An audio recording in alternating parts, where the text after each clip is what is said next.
America और Iran के बीच जारी तनाव के बीच अमेरिका ने 50 के करीब लड़ाकू विमान मध्य पूर्व भेज दिए हैं। अमेरिका का ये कदम ऐसे समय उठाया गया है अमेरिका के द्वारा जब जिनेवा में दोनों पक्षों की ओर से बातचीत जारी है। ईरानी प्रतिनिधिमंडल और अमेरिका के प्रतिनिधिमंडल के बीच में दूसरे दौर की बातचीत हुई है और इस बीच अमेरिका ने जो एक कदम उठाया है उसे लेकर कई तरह के सवाल खड़े हो गए हैं। इन्हीं सवालों पर आज हम बात करने वाले हैं। नमस्कार, मेरा नाम वैभव है और आप देख रहे हैं तर्कश। तो आज हम जानने की कोशिश करेंगे कि आखिर अमेरिका ऐसा कर क्यों रहा है। एक तरफ वो बातचीत कर रहा है और दूसरी तरफ वो लगातार अपनी घेरेबंदी को बढ़ाता जा रहा है। अपनी बातचीत शुरू करें, मेहमानों के पास जाएं, उससे पहले अमेरिका के जो उपराष्ट्रपति हैं उनका बयान भी आपको बता देते हैं, क्योंकि इस पूरे घटनाक्रम के दौरान उनका काफी बड़ा और काफी महत्वपूर्ण बयान सामने आया है। उन्होंने क्या कुछ कहा है? उन्होंने कहा है कि ईरान के साथ हमारी बातचीत जो हो रही है वो सकारात्मक तो है, लेकिन अहम मुद्दों पर सहमति नहीं बन पा रही है और अगर सहमति नहीं बनती है तो हमारे पास दूसरा विकल्प मौजूद है। दूसरा विकल्प मतलब सैन्य कार्रवाई का विकल्प। तो ट्रंप के जो करीबी हैं, जो उनके जो डिप्टी हैं वेंस साहब, उन्होंने जो ऐसा बयान दिया है इसके क्या मायने हो सकते हैं, इस पर भी बात करेंगे। तो चलिए मेहमानों के पास चलते हैं। आज हमारे साथ इस बातचीत में 3 खास मेहमान जुड़ रहे हैं। हमारे साथ कर्नल संजीव सिरोही सर जुड़ रहे हैं, वो रक्षा विशेषज्ञ हैं। इसके साथ ही group captain U K Devnath sir भी हमारे साथ ज्वाइन कर रहे हैं, वो भी रक्षा विशेषज्ञ हैं। इसके साथ ही अरविंद सिंह तेजावत साहब भी हमारे साथ जुड़ रहे हैं, वो अंतरराष्ट्रीय मामलों के जानकार हैं। सबसे पहले सिरोही सर के पास चलेंगे। सिरोही सर, अमेरिका ये क्या कर रहा है मध्य पूर्व में? एक तरफ वो ईरान से बातचीत कर रहा है, दूसरी तरफ वो लगातार विमानों की संख्या बढ़ा रहा है, समुद्र में अपनी ज्यादा युद्धपोत भेज रहा है लगातार। वो सिर्फ दबाव बनाने की कोशिश है या फिर वो जंग की सच में तैयारी कर रहा है? वैभव जी, पहले तो मैं आपका धन्यवाद देता हूं कि आपने मुझे जो अपने चैनल पे बुलाया और एक अहम मुद्दा जो कि पूरी दुनिया में जिसकी चर्चा है उस पर डिस्कशन करने के लिए हस्तक्षेप से बचने में सफल रहा। उन विदेशियों ने इन सभी वर्षों में हमेशा पुरानी स्थिति को फिर से सिरोही सर करना चाहा है। हाँ जी, का राष्ट्र जी सर, आप अपनी बात कर सकते हैं। बिल्कुल सर। खमैनी साहब, ओके। तो मैं ये कह रहा था, आपका प्रश्न था कि ये जो है अमेरिका एक तरफ जो है 50 जहाज भी भेज रहा है, 2 उनके एयरक्राफ्ट कैरियर जो है मूव कर चुके हैं और एक तो पहले आ गया था, दूसरा भी मूव कर रहा है या मूव कर चुका है। तो ये जो है 2 चीजें हैं वैभव जी, इसमें हमको समझनी पड़ेगी कि ये एक तरफ अमेरिका पोस्चरिंग कर रहा है। पोस्टरिंग का मतलब वो अमेरिका ईरान को ये दिखाना चाहता है कि अगर लड़ाई हुई तो तुम्हारा जो है बहुत नुकसान होगा, इसलिए जो हमारी शर्तें हैं उनको आप मान लीजिए। तो मतलब एक तरह के डराने के, धमकाने के और प्रेशर टैक्टिक्स इस्तेमाल कर रहा है ताकि बिना लड़े हुए जो उनका ऑब्जेक्टिव है उसको हासिल कर सके। और ऑब्जेक्टिव जैसा कि हमने पहले भी आपके चैनल पे ही डिस्कशन किया था, 3-4 मुद्दे हैं जिनके ऊपर जो है बातचीत नहीं बन रही है। पहला एक एनरिचमेंट का है, यूरेनियम का। वो कह रहे हैं कि जो यूरेनियम एनरिच हुआ है उसको हैंड ओवर किया जाए। नंबर दूसरा वो कह रहे हैं मिसाइल जो प्रोग्राम है उसको लिमिट किया जाए। नंबर तीसरा जो एक्सेस ऑफ रेजिस्टेंस है, जिसमें आपका जो है पैलेस्टीन में हमास है, लेबनान में हिजबुल्लाह है, यमन में हौतीज हैं और इराक में है, इनको जो है सपोर्ट देना बंद करे। तो ये 3-4 मुद्दे हैं जिनके ऊपर जो है अमेरिका चाहता है कि ईरान मान जाए। लेकिन ईरान की कुछ रेड लाइंस है, वो उस रेड लाइंस को जो है क्रॉस करने अमेरिका को नहीं देंगे। और उनमें से जो मुझे लगता है सबसे बड़ी जो रेड लाइन उनकी है, उनका मिसाइल प्रोग्राम है और उनका एक्सिस ऑफ रेजिस्टेंस, जो मैंने आपको बताया, जो उनके ये प्रॉक्सीज हैं उनको सपोर्ट करना बंद कर दें। तो मुझे लगता है कि ये दोनों तरफ से अमेरिका अपनी पूरी तैयारी में लगा हुआ है और उनकी कोशिश है कि किसी तरीके से ईरान इसमें मान जाए। लेकिन जिस तरीके से बयान आ रहे हैं, एक तरफ उनके फॉरेन मिनिस्टर जो है अराक्ची साहब, वो कह रहे हैं कि they have agreed on set of guiding principal. मतलब अभी तक तो सिर्फ जो मूल सिद्धांत हैं, किस तरीके से बातचीत होगी उनके ऊपर एग्रीमेंट हुआ है। और मैं आपको एक चीज और बताना चाहता हूं, ये जो एग्रीमेंट, ये टॉक्स, जो पीस टॉक्स है, आप ये नहीं सोचे कि ये 2 दिन में या 15 दिन में हो जाएंगे, ऐसा नहीं है। जो 2015 में जब पीस टॉक्स, न्यूक्लियर टॉक्स हुई थी, उसको भी कम से कम 2.5 साल लगे थे। तो ये जो है एक तरफ तो मुझे लग सकता है कि ये ईरान की भी टैक्टिक्स हो सकती है, उनकी स्ट्रेटेजी हो सकती है, किसी तरह बात करते रहो और जो वो अपना एनरिचमेंट कर रहे हैं उस एनरिचमेंट तक पहुंचने के बाद फिर उसके बाद जो एक बारी ईरान के पास अगर न्यूक्लियर वेपन्स आ जाते हैं तो फिर ना तो इजराइल कुछ कर पाएगा ना अमेरिका कुछ कर पाएगा। तो अमेरिका को भी ये पता है और अमेरिका को, जैसे आपने जे.डी. वांस साहब का जो है बताया उन्होंने क्या कहा है, उससे साफ जाहिर होता है कि अमेरिका को भी ये शक है कि ये जो है बातचीत जो है फेल होगी और अगर बातचीत फेल होती है तो फिर उनके पास कोई और जो है रास्ता नहीं मिलेगा, उनको जो है ईरान के ऊपर अटैक करना ही पड़ेगा और कोई सूरत नहीं है, क्योंकि अगर अब नहीं तो कभी नहीं। वैभव जी। बिल्कुल सिरोही सर, तेजावत साहब के पास चलते हैं। तेजावत सर, अमेरिका में एक सर्वे सामने आया है, हालांकि बहुत सारे सर्वे हो रहे हैं इसको लेकर कि अमेरिकी जनता क्या सोच रही है, क्या ईरान के साथ युद्ध लड़ना चाहिए या नहीं। और सर्वे के नतीजे ये बता रहे हैं कि अधिकांश लोग नहीं चाहते हैं कि अमेरिका ईरान में कोई जंग लड़े, लेकिन फिर भी ट्रंप साहब जो है वो जिद पर अड़े हुए हैं कि नहीं, अगर बात नहीं मानी गई तो हमला कर देंगे। आपको क्या लगता है, अगर ट्रंप हमला करेंगे भी तो उनको घरेलू विरोध का सामना नहीं करना पड़ेगा? घरेलू विरोध का अमेरिका को हमेशा से सामना करना पड़ा है और खासकर आप वियतनाम युद्ध के समय देखेंगे या तमाम, चाहे वो इराक के लड़ाई के समय देखेंगे, तो वहां पे बहुत सारे ऐसे नागरिक हैं जो युद्ध पसंद नहीं है। इनमें खासकर जो पढ़े लिखे तबके के लोग हैं वो हैं, और इसका कारण वो ये जानते हैं कि इस युद्ध की जो वजह है वो ये है कि कुछ अमेरिका के कुछ चंद लोग, उनके फायदे के लिए ये सारी की सारी लड़ाइयां लड़ी जाती है। जो सोल्जर्स है वो आखिर में सैनिक ही होते हैं, और सैनिक मतलब एक तरीके से मजदूर होते हैं। बिल्कुल तेजावत सर, आप अपनी बात पूरी कीजिए। तो तेजावत साहब का ये कहना है कि अमेरिका की जनता भी नहीं चाह रही है कि ईरान से कोई जंग हो। हालांकि जो व्हाइट हाउस में बैठे ट्रंप हैं और उनके जो सलाहकार हैं, उनकी रणनीतियां कुछ अलग ही हैं और वो अपनी जो रणनीतियां दिखा रहे हैं इस वक्त मध्य पूर्व में, वो यही बता रही हैं कि कभी भी जंग शुरू हो सकती है। हालांकि ट्रंप अपने घरेलू राजनीति में उतने ताकतवर फिलहाल नहीं है, लेकिन राष्ट्रपति बन ही गए हैं तो फिर उनके पास सर्वशक्तिमान वाली ताकत है। लेकिन अगर वो ऐसा कोई कदम उठाते हैं, ईरान से जंग लड़ने का फैसला करते हैं, तो उनको घरेलू विरोध का सामना करना पड़ेगा और वो उनके लिए नुकसानदायक हो सकता है। जैसा कि तेजावत साहब ने बताया, अमेरिका ने जब वियतनाम में लंबा युद्ध लड़ा था तब बहुत सारी खबरें सामने आई थी कि अमेरिका ने बहुत सारे ऐसे हथियारों का इस्तेमाल किया है वियतनामी लोगों पर, वहां के लड़ाकों के खिलाफ जो उनसे लड़ रहे थे, जो काफी ज्यादा मानवीय दृष्टि से देखें तो सही नहीं है। और जब वो अखबारों में छपे अमेरिका के, तो सड़कों पर लोग उतर आए और फिर अमेरिकी सरकार को उस वक्त झुकना पड़ा था और खाली हाथ वापस जाना पड़ा था।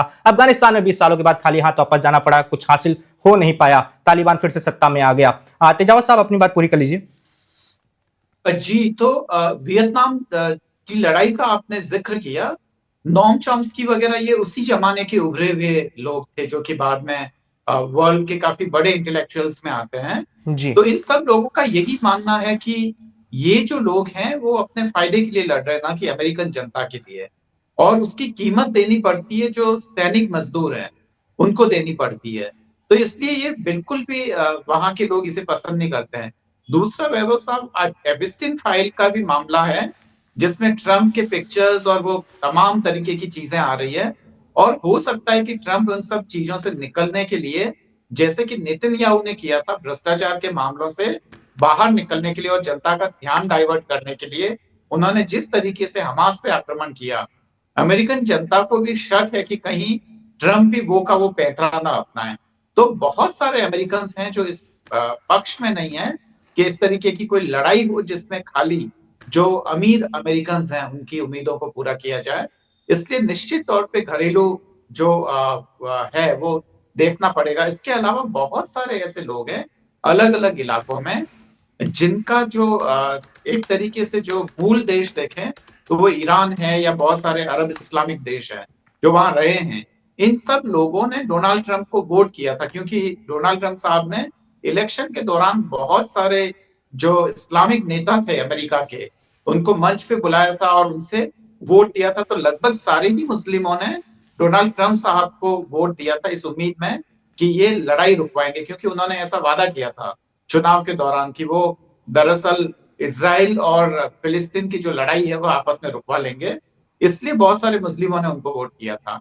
पर अब वो नहीं हो रहा है और उल्टा वो ईरान पे अगर कर रहे हैं तो बहुत सारे उनका भी विरोध झेलना पड़ेगा। वैभव साहब। बिल्कुल तेजावत सर, जैसे कि अभी मैं कुछ देर पहले बता रहा था कि वो ताकतवर जरूर हैं क्योंकि राष्ट्रपति हैं, लेकिन उनकी ताकत देश में इस वक्त कम होती जा रही है। जो अभी सर्वे की बात कर रहे थे, अमेरिका में मिड टर्म चुनाव भी आने वाले हैं, उससे पहले सर्वे में कई और खुलासे हुए हैं, वो भी मैं आपको बता देता हूं। सर्वे में बहुत सारे लोगों ने ट्रंप को भ्रष्ट, क्रूर और नस्लवादी बताया है। उनकी लोकप्रियता में भारी गिरावट देखी जा रही है। इसके साथ ही अमेरिकी अर्थव्यवस्था को लेकर भी लोगों में चिंता बढ़ी है और आने वाले चुनाव में हो सकता है रिपब्लिकन पार्टी को ट्रंप की वजह से नुकसान झेलना पड़ जाए। इसे कैसे देख रहे हैं आप तेजाव साहब? जी बिल्कुल, ऐसा नुकसान झेलना पड़ सकता है क्योंकि खाली रिपब्लिकन पार्टी के खिलाफ ही नहीं, रिपब्लिकन पार्टी में भी बहुत सारे तमाम ऐसे नेता हैं जो ट्रंप की नीतियों से खुश नहीं हैं। बहुत सारे उन नेताओं के साथ तो हमने पैनल भी शेयर किया और उनका यही कहना है कि हम जिस रिपब्लिकन पार्टी को जानते हैं वो डोनाल्ड ट्रंप वाली रिपब्लिकन पार्टी नहीं है। उसके अलावा जो डेमोक्रेट्स हैं वो तो विरोध कर ही रहे हैं उनका, और वो डोनाल्ड ट्रंप के न तो वो टैरिफ प्लान से सहमत है, क्योंकि डेमोक्रेट्स ने तो ये भी आरोप लगाया था कि भारत और अमेरिका के रिश्ते को इस कगार तक पहुंचाने का अगर कोई जिम्मेदार व्यक्ति है तो वो डोनाल्ड ट्रंप और उसके सलाहकार है। तो ये तमाम चीजें हैं वैभव साहब जो कि मुझे लगता है कि रिपब्लिकन्स को जो मिड टर्म इलेक्शन है उसमें उनको खामियाजा भुगतना पड़ सकता है, पर देखते हैं कि होता क्या है। वैभव साहब। बिल्कुल सर, सिरोही सर के पास चलते हैं। सिरोही सर, जो खबरें आ रही हैं, फाइटर जेट तो मध्यपूर्व पहुंच ही रही हैं, उसके साथ ही रिफ्यूलिंग टैंकर भी जा रहे हैं। इससे तो ये लग रहा है कि अमेरिका लंबी लड़ाई लड़ने की फिराक में है। वैभव जी, अमेरिका लंबी लड़ाई लड़ने की फिराक में नहीं है। अमेरिका तो चाहता है कि जल्दी लड़ाई हो और अपना जो ऑब्जेक्टिव है उसको हासिल करे। लेकिन अमेरिका को ये पता है कि जो इराक है, ईरान जो है वो वेनेजुएला नहीं है जिसमें आप जो है 3-4 घंटे के ऑपरेशन में ही उनके प्रेसिडेंट को उठा के ले आए और जो वेनेजुएलन आर्मी जो है सुती रह गई। ये ईरान की फौज है और ईरान की जो IRGC है वो जो है पूरी की पूरी जो है इस्लामिक रिपब्लिक जो उनकी रजीम है उसके साथ है और उनके साथ उनकी लॉयल्टी है। और वो ईरान है जो कि 8 साल तक इराक के साथ लड़ा था। ये वो ईरान है जो पिछले 47 साल से जो है वर्ल्ड जो यूरोपियन नेशंस और अमेरिका की सैंक्शंस को झेल रहा है। उसके बावजूद अगर एक देश डोनाल्ड ट्रंप के सामने खड़ा हुआ है तो उसको मैं कहता हूं कि उस देश की प्रशंसा करनी चाहिए। चाहे उनकी पॉलिसी, में ये नहीं कहता हूं कि उनकी पॉलिसी ठीक है, उन्होंने पूरे मिडिल ईस्ट में जो है प्रॉक्सीज के थ्रू जो है टेररिज्म फैलाया हुआ है, पर उनकी आप ये देखिए, उन तो डोनाल्ड ट्रंप साहब को ये पता है कि अगर लड़ाई होती है तो ये लड़ाई 2-4 दिन की, जैसे इन्होंने पिछले साल जब 12 दिन की लड़ाई हुई थी उसमें एक दिन इन्होंने जो है न्यूक्लियर साइट्स को स्ट्राइक किया और अगले दिन खुद ही यूनिलैटरल सीज फायर कर दिया। इस बारी ऐसा नहीं होगा और डोनाल्ड ट्रंप साहब को भी पता है, JD वांस साहब को भी पता है और वहां की पब्लिक को भी पता है। और जैसे तेजावत साहब बोल रहे थे, वहां की पब्लिक में इस चीज पब्लिक नहीं चाहती है, क्योंकि ईरान में अगर 100 आदमी मर जाएंगे तो ईरान उसको झेल देगा। लेकिन अगर अमेरिकन 5 सोल्जर्स की अगर जो है बॉडी बैग अगर अमेरिका में पहुंच गए तो डोनाल्ड ट्रंप साहब को मुश्किल हो जाएगी। जिस तरीके से अफगानिस्तान से भागे थे, जिस तरीके से इराक से इनको भागना पड़ा, और जैसे तेजावत साहब ने बताया कि वियतनाम से भागे थे, ये अमेरिका जो है ईरान से भी इसी तरीके से भागेगा, क्योंकि ईरान जो है वो देश है जो कि एक सिविलाइजेशन है, एक उनकी एथनिक जो है पॉपुलैरिटी है, उनकी जो इस्लामिक जो है बिलीफ है, और वहां के लोग प्रोटेस्ट जरूर कर सकते हैं अपने लीडरशिप के खिलाफ, लेकिन जब देश की बात आएगी तो वहां के लोग सारे के सारे अपने देश के साथ खड़े होंगे। ये डोनाल्ड ट्रंप साहब की बहुत बड़ी भूल है कि उनके हमले से रजीम चेंज हो जाएगा।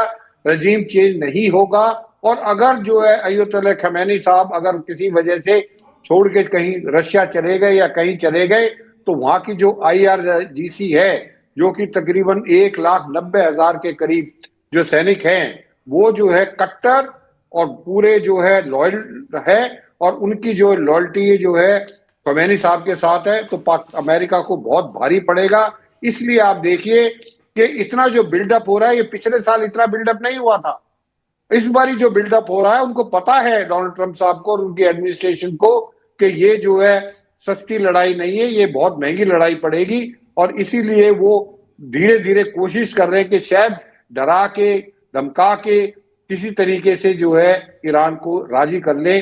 पर मुझे लगता है ईरान की जो कुछ शर्तें जो अमेरिका की हैं, उन शर्तों पे ईरान बिल्कुल राजी नहीं होगा। अगर ईरान ने अपना मिसाइल प्रोग्राम भी छोड़ दिया तो उसके बाद ईरान के पास कोई डिटरेंस के लिए कोई चीज नहीं रहेगी, और वो ईरान कभी नहीं चाहेगा। वैभव जी।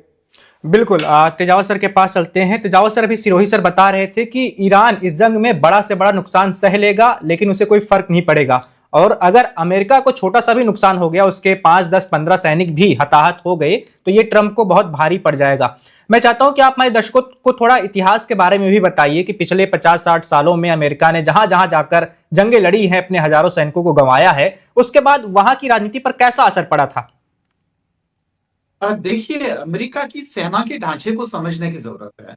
हमारे यहाँ पे जो सेना में जो भर्ती होते हैं वो समाज के हर तबके के लोग होते हैं और अपने ही लोग होते हैं।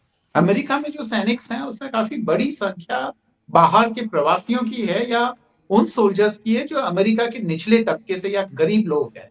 वे जो गरीब लोग हैं वो सेना में भर्ती होते हैं, चाहे वो महिला हो चाहे पुरुष हो। और कभी कभी यह भी होता है, मूलतः सेना में जब स्त्रियों को आप आने की इजाजत देते हैं तो इसके पीछे एक खासकर एक पूंजीवादी षड्यंत्र ये होता है कि जब पुरुष कम पढ़ने पड़ते हैं, स्किल पुरुष, तो वह उनको स्त्रियों को भी खपाते हैं। ये नव उपनिवेशवाद की भी है, चाहे वो कंपनीज हो चाहे वो सेना हो। स्त्रियों को खपाने के पीछे, इसके पीछे एक षड्यंत्र तो होता ही है, और उसमें सहारा लिया जाता है इक्वेलिटी वाले और समानता के अधिकार, ये बड़ी बड़ी बातें की जाती है। और उसके बदले में उनको जिन सब चीजों के लिए भेजा जाता है वो मूलतः पूंजीवादी हित होते हैं, और उन्हीं हितों को बचाने के लिए ये सब किया जाता है। और यह सच है कि, पर ये बात है कि एक हद तक जो जागरूक जो सोसाइटी होती है उसमें धीरे धीरे एक अंडरस्टैंडिंग डेवलप होने लगती है उन लोगों के खिलाफ, और उनको अपने जो समाज के हित है वो नजर आने लगते हैं। और ऐसे में जब भी, बिल्कुल सुरेश साहब ने बिल्कुल ठीक बोला है कि जब डेड बॉडीज वहां जाएंगे, उनके ताबूत जाएंगे, तो उसके बाद में वहां अमेरिका में जो विरोध होगा उसके लिए किसी भी एक प्रजातांत्रिक देश के लिए यह सब संभव नहीं है, क्योंकि न तो उस विरोध को दबाना आसान है, न सड़कों पे जो प्रोटेस्ट होता है वह, अमेरिका में इतनी आजादी है लोगों को कि वह उसको दबा नहीं सकते हैं। और लोग सवाल पूछते हैं कि ये किया किस लिए जा रहा है। किया इसलिए जा रहा है कि पूंजीवादी तेल किसको चाहिए, वहां के अमीर लोगों को चाहिए, ताकि वो एक तरीके से उसका जो पूरी तरीके से उसका उपभोग कर सके, उस लग्जरी का, उन सब तमाम चीजों का। और मरना किसको है, वो आम लोगों को मरना है जो सेना में भर्ती होते हैं। तो ये तमाम चीजें जो है वो अमेरिकन के मन में काफी स्पष्ट है, और उसमें उनको सहारा वहां के काफी बुद्धिजीवियों को भी मिल जाता है उस अंडरस्टैंडिंग को ठीक ठाक करने में।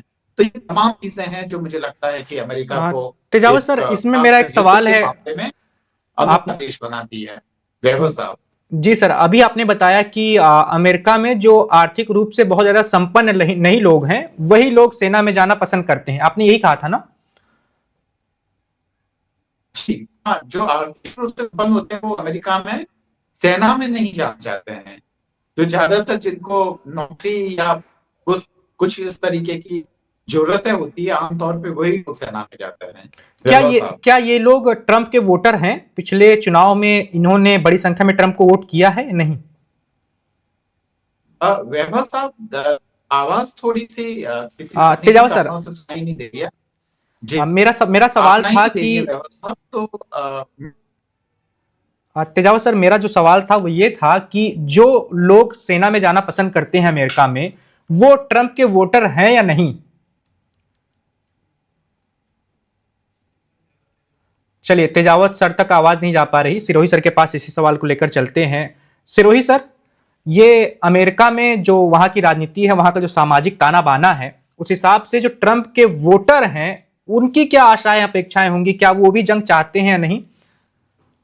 देखिए वैभव जी, सबसे पहले तो ये समझना पड़ेगा कि अमेरिका में जो, जैसे तेजावत साहब बोल रहे हैं, अमेरिका में लोगों के अंदर देश के लिए जज्बा तो है, लेकिन मरना के लिए कोई नहीं चाहता अमेरिका में। और इसलिए जो वहां के, जैसा तेजावत साहब बता रहे थे, वहां के जो लोग फौज में जाते हैं वो उनकी लास्ट ऑप्शन होता है, जब और कहीं नौकरी नहीं मिलती तो वो फौज में जाते हैं।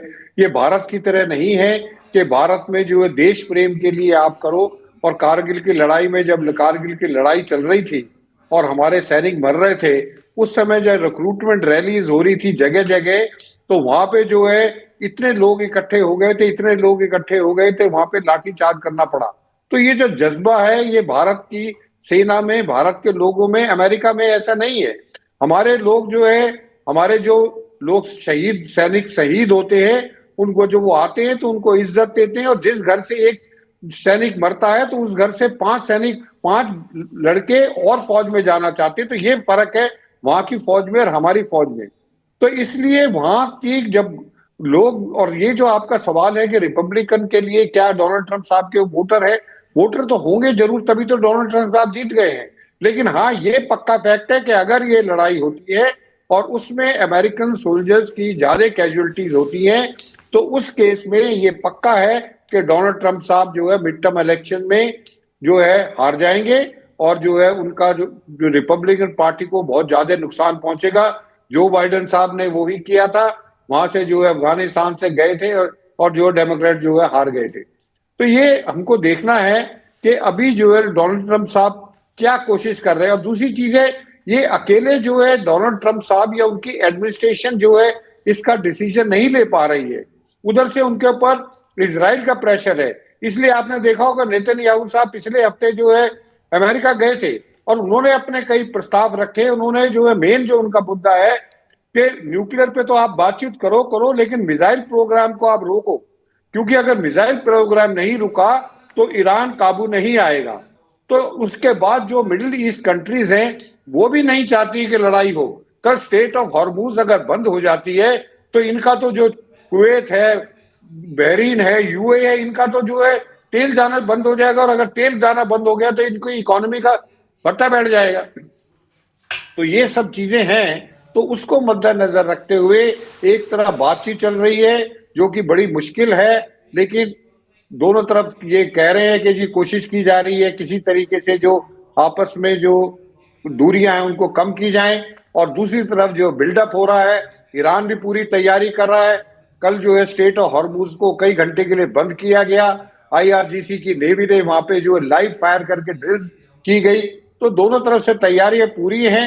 अब देखिए आगे जो है अगर कोई टॉक्स कामयाब हो जाती हैं तो शायद ये जंग रुक जाए। लेकिन आज की स्थिति को देखते हुए मुझे नहीं लगता कि जो है कोई पीस टॉक्स कामयाब हो पाएंगी। वैभव जी। बिल्कुल सिरोही सर, जंग होने ही जा रही है जैसा कि आपका कहना, और बहुत सारे लोग ऐसा दावा करें, अच्छा विशेषज्ञ, कि टाला जा सकता है जंग को लेकिन रोका नहीं जा सकता।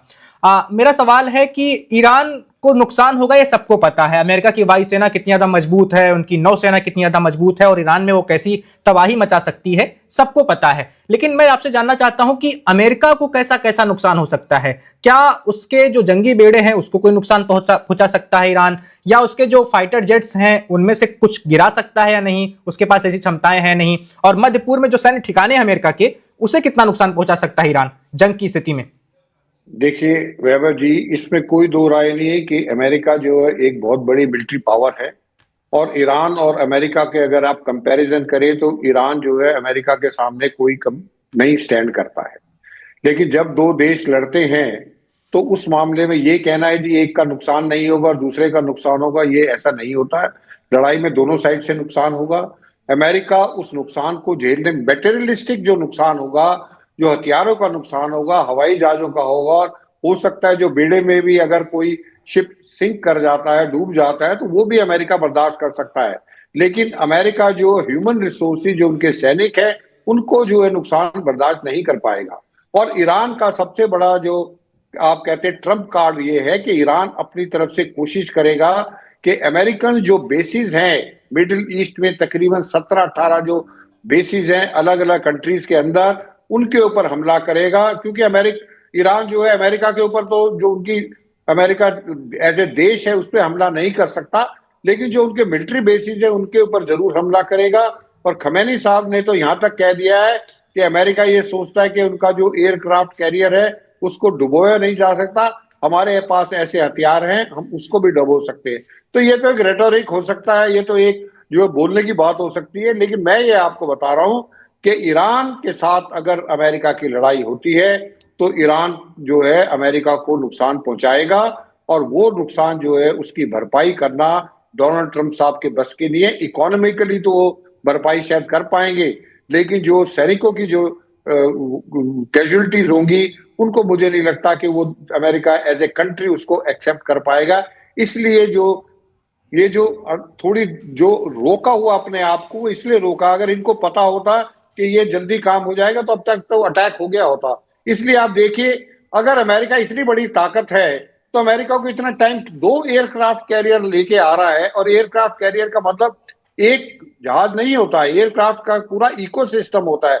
उसके साथ डिस्ट्रॉयर्स होते हैं, उसके साथ जो फ्रिगेट्स होते हैं, उसके साथ पनडुब्बियां होती हैं, हवाई जहाज होते हैं, हेलीकॉप्टर्स होते हैं, ड्रोन, मतलब पूरा इकोसिस्टम मूव करता है। तो जब इतना बड़ा इकोसिस्टम मूव करा रहे हैं तो इसका मतलब अमेरिका को भी पता है कि ईरान के साथ लड़ाई अमेरिका को, आज तक जितनी भी लड़ाइयां अमेरिका ने लड़ी हैं वो सबसे महंगी पड़ने वाली है, और यही वजह है कि अभी तक जो है अटैक नहीं हुआ है। वैभव जी। बिल्कुल, इसी सवाल को लेकर तेजावत सर के पास भी चलते हैं। तेजावत सर, अभी सिरोही सर से जो सवाल था जिसका वो जवाब दे रहे थे कि अमेरिका की ताकत सबको पता है, उसके पास कितने अच्छे और आधुनिक लड़ाकू विमान हैं, उसके साथ कितनी जंगी बेड़े हैं, आधुनिक ताकतवर हैं सब, और वो ईरान में बहुत ज्यादा तबाही मचा सकते हैं। लेकिन मेरा ये सवाल है कि ईरान के पास ऐसी क्या ताकत है, अगर आप कुछ बता सकें, कि वो अमेरिका को यहां नुकसान पहुंचा सकता है। देखिए, इसका हम उदाहरण दरअसल एक मध्यकालीन संदर्भ से लेते हैं। अकबर या मुगलों की सेना में बहुत जबरदस्त ताकत थी, तोप था, बारूद था और तमाम हथियार थे। पर उनका जो लोकल जो प्रोटेस्ट हो रहा था, खासकर राजपूतों की तरफ से, महाराणा प्रताप वगैरह, ये लोग पहाड़ों में छुप जाते थे और उनको परेशान करके मुगलों को वहां से भागने के लिए मजबूर कर देते थे। जब जब मुगलों ने वहां पे अधिकार किया, हर बार उनको छोड़ना पड़ा। बाद में औरंगजेब के समय यही काम मराठों ने किया कि वो उनको टिकने नहीं दिया, और बाद में आपने देखा कि मुगल साम्राज्य का पतन हो गया और पूरे ही भारत में मराठे छा गए। लगभग वही खतरा अमेरिका और ईरान के संदर्भ में हो सकता है कि अगर अमेरिका उस लड़ाई में बड़े तोप, हथियार वगैरह इनका इस्तेमाल तो कर लेगा, वह वहां पे विनाश तो मचा लेगा, पर जब वो जमीन पे आएगा, जिसको हम फुट ऑन ग्राउंड बोलते हैं, तो ऐसी स्थिति में फिर उसके लिए टिकना काफी मुश्किल हो जाएगा। पूरी तरह से जो स्टेट ऑफ हॉर्मुज है, वो ईरान ने संदेश भी दे दिया, संकेत भी दे दिया कि वो उसको ब्लॉक कर देगा।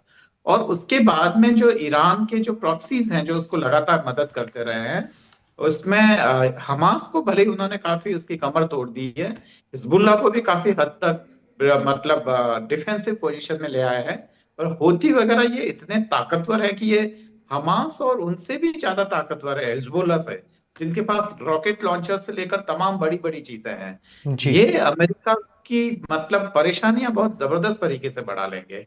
और जैसा कि हमने कहा कि फिर जो जंग आनी है, अब जब तक आप हवा में हैं तब तक आपके सोल्जर्स नहीं मरेंगे, तब तक आपके पायलट्स वगैरह उनको कुछ नहीं करना है। पर हवा के बाद में जैसे ही आप जमीन पे हैं, पानी पे हैं, वहां पे आपको चैलेंजेस बहुत जबरदस्त आते हैं, और उसके लिए अमेरिका शायद तैयार नहीं है।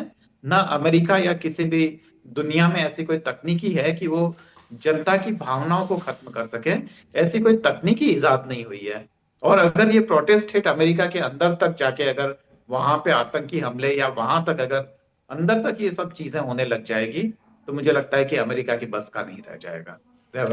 बिल्कुल तेजावत सर, इस बातचीत के आखिरी पड़ाव की ओर हम चलते हैं, और आखिरी सवाल आर्थिक पहलू को लेकर होगा। अभी सिरोही सर आर्थिक बातें कर रहे थे, थोड़ा बहुत उन्होंने बताया था। सिरोही सर के पास भी सवाल को लेकर चलेंगे।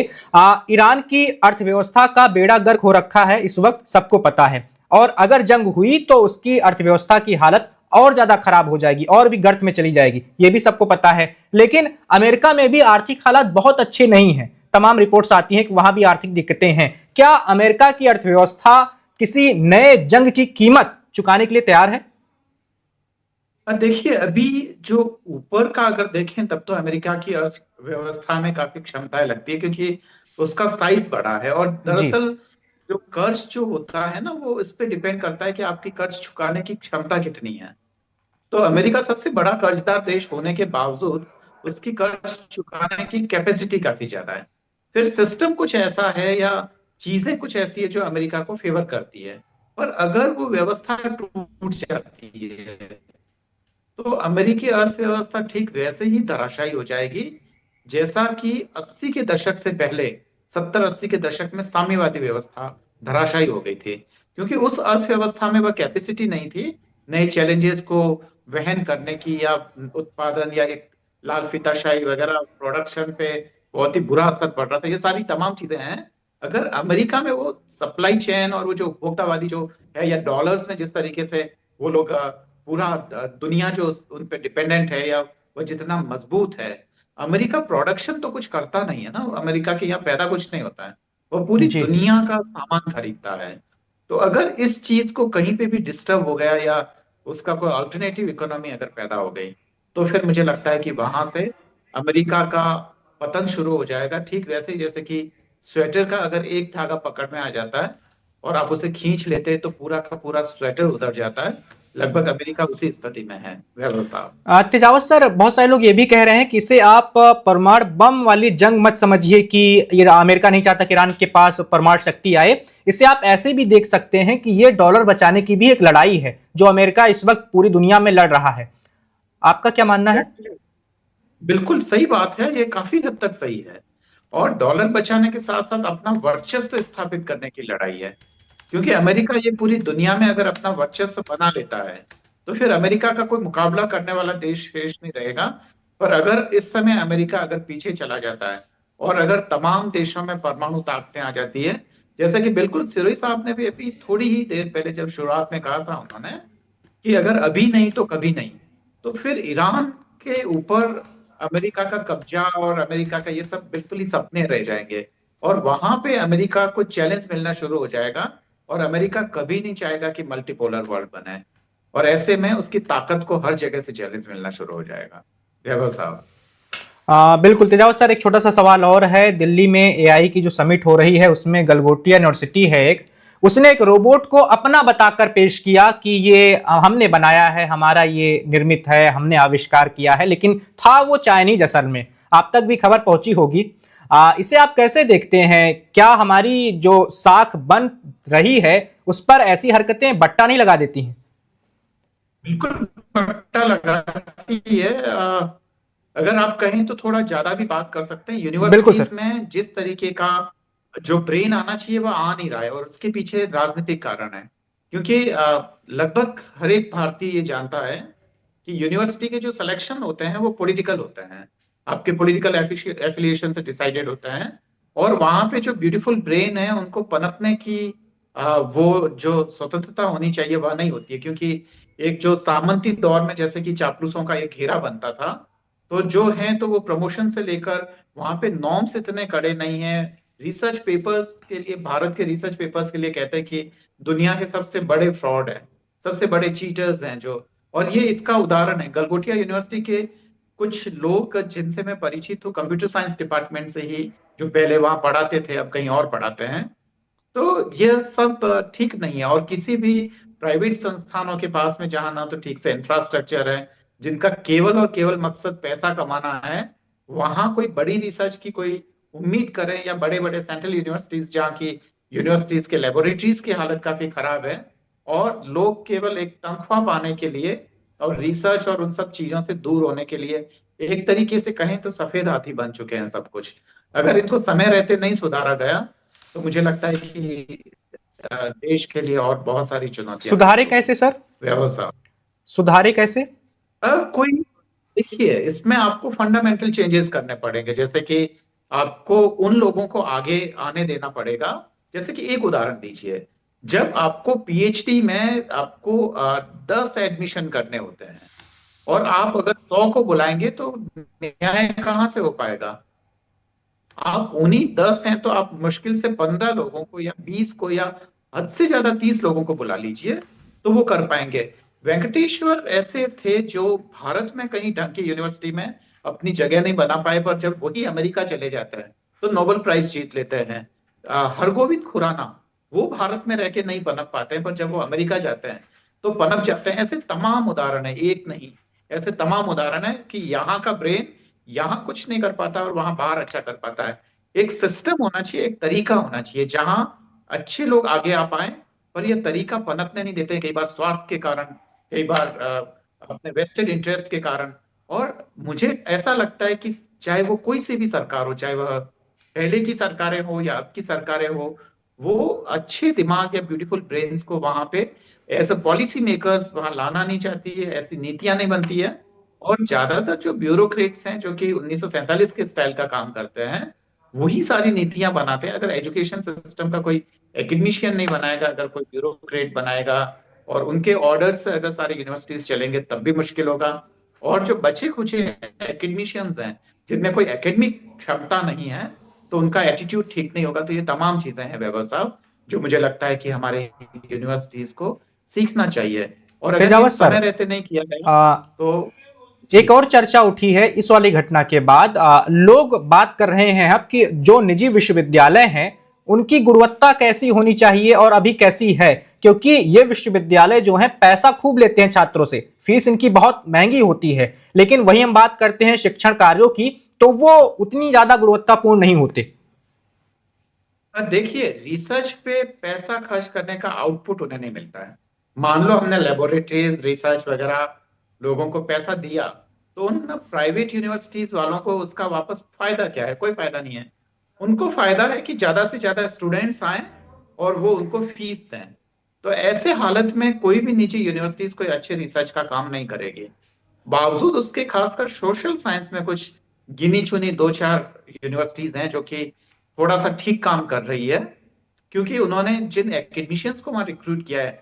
पर ये शुद्ध रूप से एक अलग मामला है। पर ज्यादातर जो तमाम, अगर इन निजी विश्वविद्यालयों की बात करें तो 100 में से मुश्किल से एक यूनिवर्सिटी या आधी यूनिवर्सिटी ऐसी होगी जो कि ये काम कर रही है। पर 100 में से लगभग 100 की 100 बाकी यूनिवर्सिटीज हैं, खासकर जिनका प्राइवेट संदर्भ है, वो पैसा कमाने के लिए हैं, और ऐसे में वो नहीं करेगा। दूसरी बात ये कि जहां पैसे का मामला आता है वहां ह्यूमैनिटीज या सोशल साइंस के सब्जेक्ट को पसंद नहीं किया जाता है, क्योंकि ह्यूमैनिटीज या सोशल साइंस जो है वो अपनी प्रकृति से ही मतलब उसको प्रो पीपल जिसको बोलते हैं वो होती है, जनता के पक्ष की होती है, और एंटी स्टैब्लिशमेंट होती है, मतलब जो सरकारें हैं, संस्थाएं हैं, उनके खिलाफ होती है।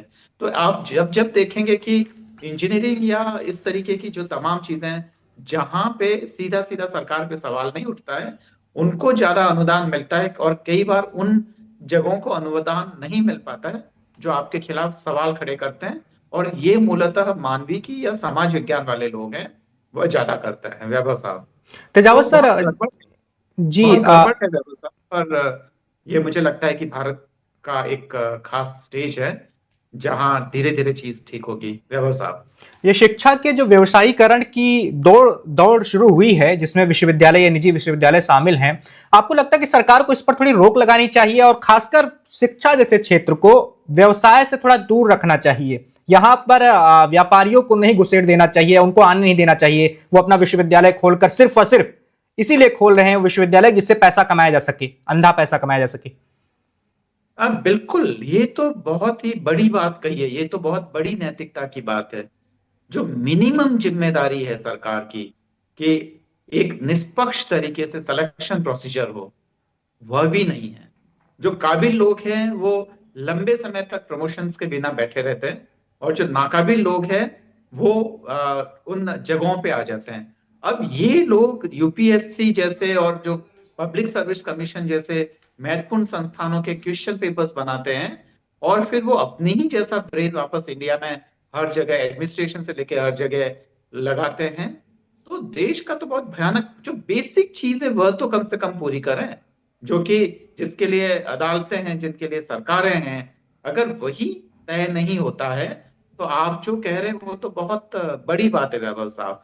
दूसरी बात है कि सिलेक्शन प्रोसीजर से लेकर उसके बाद में उनको काम करने की चीजों को लेकर जो भेदभाव है, जिस तरीके का जो चीजें हो रही है, वही अगर आप खत्म नहीं कर रहे हैं तो ये निजीकरण और ये तो बहुत ही ऊपर के और अलग मामले हैं, जो कि काफी बहुत ही मतलब बहुत ही ज्यादा हम महत्वाकांक्षी और हो सिर्फ रहे हैं। विश्वविद्यालयों में नहीं देख रहे तेजावत साहब, अभी कोचिंग माफियाओं का भी काफी दबदबा देखने को मिल रहा है देश में। बहुत सारे कोचिंग संस्थान हैं जो यूपीएससी का सपना दिखाते हैं छात्रों को, और भी सरकारी अधिकारी बनाने का सपना दिखाते हैं और उनसे मोटी रकम वसूल रहे हैं, लेकिन सरकार आंखें मूंदे हुए है। और सरकार को भी पता है कि जो भी सीटें आती हैं वो बहुत कम होती हैं, 1000 के करीब भी नहीं होती हैं, लेकिन उनके लिए लाखों बच्चे लाखों की फीस दे रहे हैं इन कोचिंग संस्थानों को, और कोचिंग संस्थान आराम से पैसे कमा भी रहे हैं। बिल्कुल, कोचिंग संस्थानों में पहली बात तो जो अपने कैरियर में जो लोग सफल नहीं हो पाते वो एक तरीके की दुकान खोलते हैं, और उस दुकान में वो लोग ये करते हैं आमतौर पे कि वो कोई वहां पे कोई रिसर्च करवाता नहीं है। किसी भी कोचिंग संस्थान के पास ना तो कोई लेबोरेटरीज है, ना वो लोग कोई पॉलिसी पेपर बनाते हैं सरकार के लिए। तो ये सारे के सारे एक अधकचरा जो ज्ञान है वो एक तरीके से बिखेर रहे हैं पूरे ही, और उसके बदले में उनसे पैसा लूट रहे हैं। तेजावत साहब, आप बहुत सारे देशों में जा चुके हैं, कहीं और आपको ये कोचिंग माफिया दिखते हैं हमारे देश के अलावा? मुझे तो जिस तरीके के भारत में कोचिंग माफिया जितने ताकतवर है, वैसे मुझे कहीं और तो नजर नहीं आए। चाहे वह अफ्रीकी देश हो, चाहे वो यूरोपीय देश हो, दोनों ही जगह मैं लगभग गया हूं, तो मुझे तो ऐसे भारत में तो एक अलग ही मामला है, और मुझे लगता है कि धीरे धीरे ये देश की नींव को खोखला कर देंगे। मुझे वाकई अगर एक संजीदा भारतीय नागरिक होने के कारण मुझे ये कहना पड़ेगा। वैभव साहब। बिल्कुल, सिरोही सर हमारे साथ जुड़े हुए हैं अभी, उनसे भी आखिरी टिप्पणी ले लेते हैं इस बातचीत की। ईरान और अमेरिका के बीच जारी तनाव के बीच और संभावित युद्ध को लेकर, जो आर्थिक पहलू हैं उसको लेकर, और इसके साथ ही गलगोटिया में जो घटना हुई उसको लेकर। सिरोही सर अभी आप जुड़े हुए हैं हमारे साथ। चलिए, सिरोही सर तक आवाज नहीं जा रही, तो अपनी बातचीत को यहीं पर खत्म करते हैं। फिलहाल अमेरिका और ईरान के बीच तनाव की स्थिति बनी हुई है, जंग कभी भी शुरू हो सकती है, क्योंकि अमेरिका लगातार अपनी मौजूदगी को बढ़ा रहा है मध्य पूर्व में, खाड़ी में, अरब सागर में, लाल सागर में। उसके युद्धपोत लगातार वो पहुंच रहे हैं। इसके साथ ही लड़ाकू विमानों की संख्या भी बढ़ रही है, और ये सब कुछ यही संकेत दे रहे हैं कि जंग की ओर बढ़ रहा है अमेरिका। उधर ईरान भी अपनी तैयारियों में जुटा हुआ है, और वार्ता भी चल रही है दोनों देशों के बीच में, परमाणु वार्ता, लेकिन उसके सफल होने की संभावना कम नजर आ रही है। तो फिलहाल तक की जो भी अपडेट थी वो हमारे विशेषज्ञों ने आपको बता दी है। जो भी नई जानकारी सामने आएगी वो आपको वन इंडिया पर मिलती रहेगी। Subscribe to One India and never miss an update. Download the One India app now.